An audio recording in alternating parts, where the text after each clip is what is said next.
Hi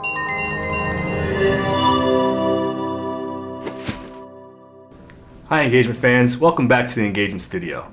I'm Anthony Edwards. And I'm Mark Rathouse. We're on the client success team here at Quantum Workplace. And today we want to talk to you about one of the most challenging things you do in your work life, setting goals. Before we talk about setting goals, let me issue a quick reminder. So before we can understand how we're performing, we need to know what's expected of us. Goals help clarify those expectations and set us up for success when it comes to conversations with our managers. So let's get right to it. How to set better work goals in 7 steps. I know 7 may sound like a lot, but trust me, it's going to be easy. Yep. So first step, deconstruct those organizational and team level goals. When we have clarity into what the organization is focusing on, we really begin to understand how our roles can impact the organization at large. Step 2, ask yourself questions that are going to help shape your goals for the coming year. So questions like, what are my main responsibilities? How do those responsibilities drive the organization's overall success? Are there goals that I had last year that I might need to carry over into this year? And are there resources that I don't have that I might need to have? Next, think about what motivates you. We want to understand what your interests and how you work best at work, what drives you. This will allow you to create goals you're truly interested in.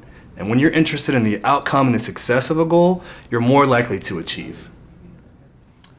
Step 4, focus on the long-term objective by setting for yourself short-term key results.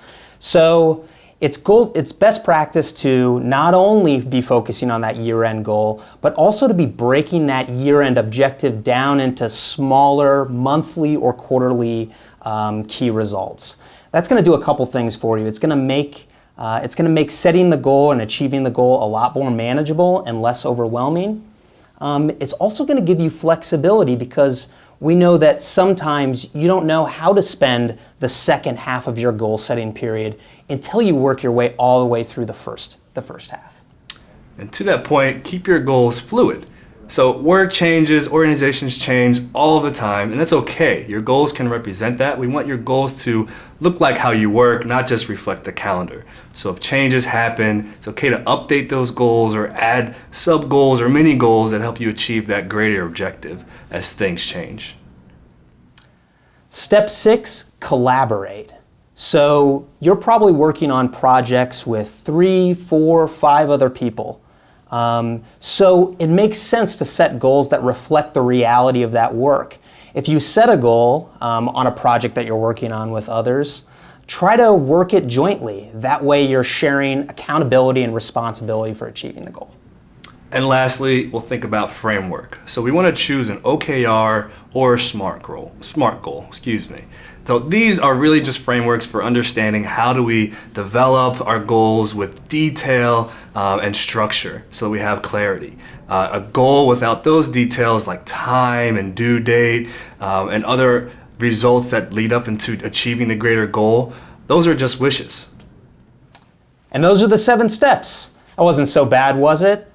If you use these steps as a guide, you'll be on your way to setting much more effective goals at work.